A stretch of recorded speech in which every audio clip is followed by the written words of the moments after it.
So we spent the first hour of the show talking about the matchup between Ole Miss and Florida. We'll turn our attention to Starkville, where Mississippi State and Missouri met. And as we talked about this game last week, we asked the question, because is this the best opportunity for Mississippi State? It's an opportunity. Is it their best opportunity to get a win in SEC play? And we talked about some of the ways that might happen for Mississippi State. We got a message on the C Spire text line, so there's no reason to talk about Mississippi State. It was more of the same, et cetera, et cetera. Fans are trying to be patient, but it's been a tough season with no end in sight.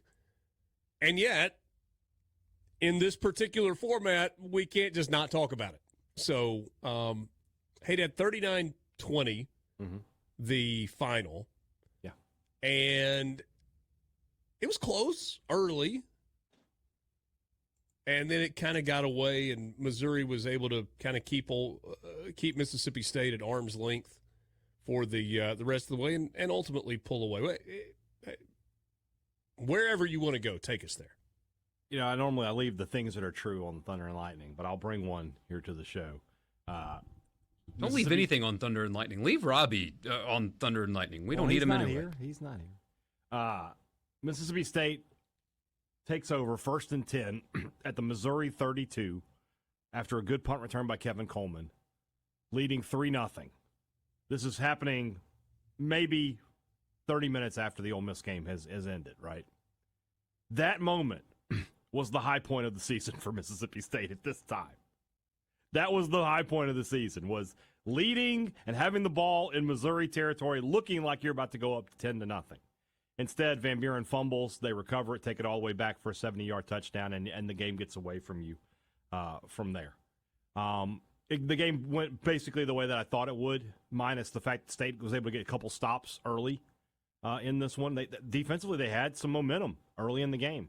But at the end of the day, they didn't make enough plays offensively and defensively. They just couldn't get off the field.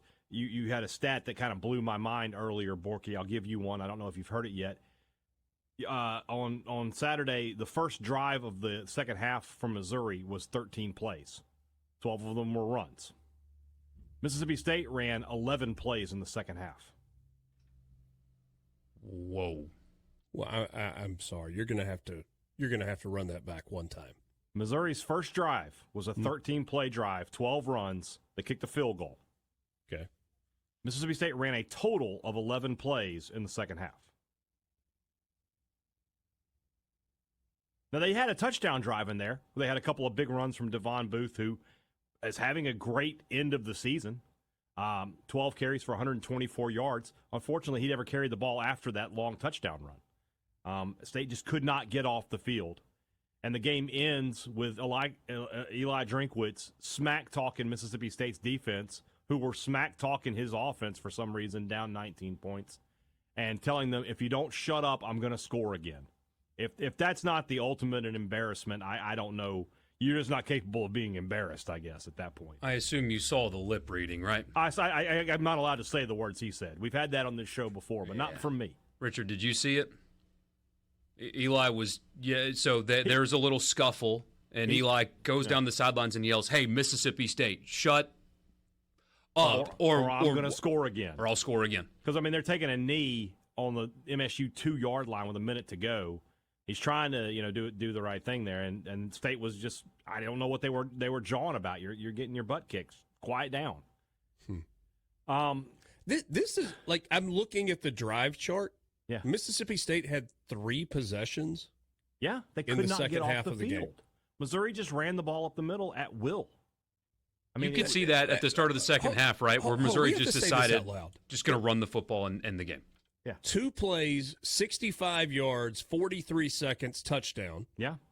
5 plays, 56 yards, a minute 51. 4 plays, 6 yards, a minute 12. Both of those, there was a missed field goal. I'm sorry, both of those were turnover on downs. Yeah. And the first one there, the 5-play, 56-yard, State goes for it on 4th and 3, down 31-20 with, I think, 4 or 5 minutes left. I don't remember. I didn't agree with that decision from Levy. It's 31-20. Kick the field goal, keep the momentum, make it a one-score game. Look, chances are your defense isn't going to get off the field, but make it a one-score game. I did not understand the decision to go for it on 4th and 3 there. After the game, he gave the sort of a Lane-esque answer. It's analytics. This is what the book says. I don't agree. I don't think the book says that. I think the book says take the points and get within a score. Make it an 8-point game. I didn't understand that thought process there from Levy. But defensively, it's another game. 39 points, nearly 500 yards. They couldn't stop them. They couldn't get off the field. They got 2 3-and-outs to start the game, and I thought, okay, maybe something, anything. But that was it. That was the end. After those 2 3-and-outs, the next 3 drives were touchdowns. Then the end of the half, then a field goal and a touchdown, and the game's over. Good grief! Missouri's second half possession, their drives. Yeah. 8:46, 4:11, 8:43, 4:28. Yeah. I cannot imagine being a fan of the team that doesn't have the ball in that scenario. Mm-hmm. That has nothing to do with Mississippi State. Like, that's just, I don't care who you're a fan of. If you're playing in a game and you have the ball in the second half for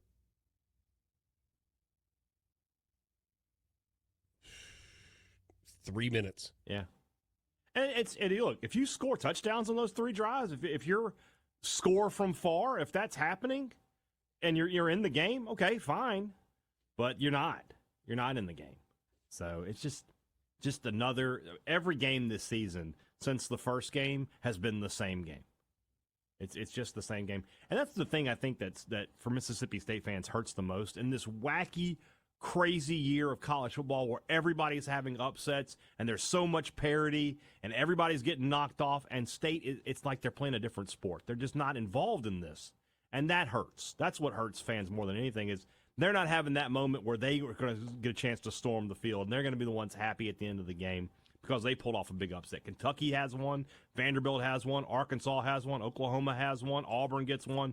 Mississippi State doesn't have one and is unlikely to get one. Big picture. Turning, obviously there's a game that we're going to talk a ton about for the rest of the week. But, and I know the answer is players, right? Mm-hmm. Well, how do you change it? The question is, I mean, how do you change it? How do you flip the script? How does it look different in year 2? How does it look different in year 3? Because that text that we got a second ago about, hey, why are you talking about, it's the same thing over and over. He made the point. He's like, how do you recruit to a 2-10 season? How's that going to work? Nobody wants to play for a losing team.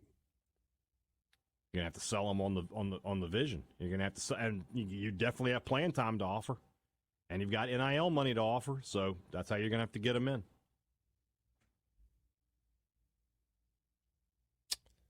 Tough road ahead.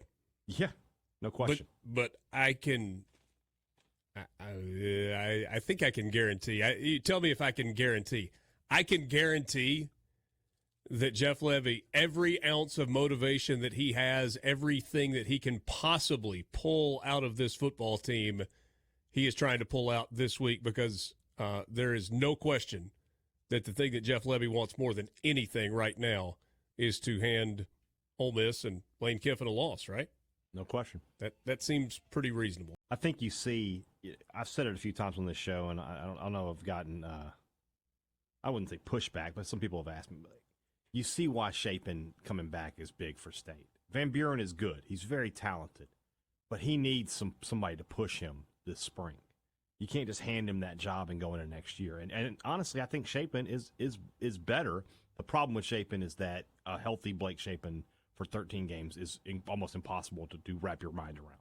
Yeah. So, but I think I'm not saying State would have another win on the schedule if Shapen had played, but Shapen would not make some of these mistakes that Van Buren makes. He's got a little bit better arm than Van Buren does. I would like to have seen a healthy Blake Shapen in this season. Hey, Dad, this is not something that is unique to Mississippi State. But as this season comes to an end, the transfer portal opens, Mississippi State's got to fight a battle on two fronts, and most teams do, right? They've got to add quality depth, not even depth. They've got to add players to their roster on both sides of the ball. Focus on the offensive line, focus on pieces all over the defensive side. But Mississippi State is also likely going to have to fight off some programs who identify some players on this roster and say, hey, that team didn't win. We're winning. We think you can help us. Come on down.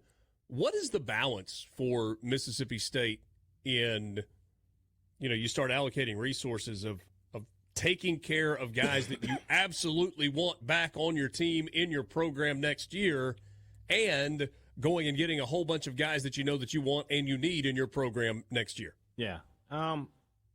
From the offensive perspective, how many guys do you absolutely, or I guess from the starting lineup perspective, how many guys do you absolutely have to keep? Van Buren is one.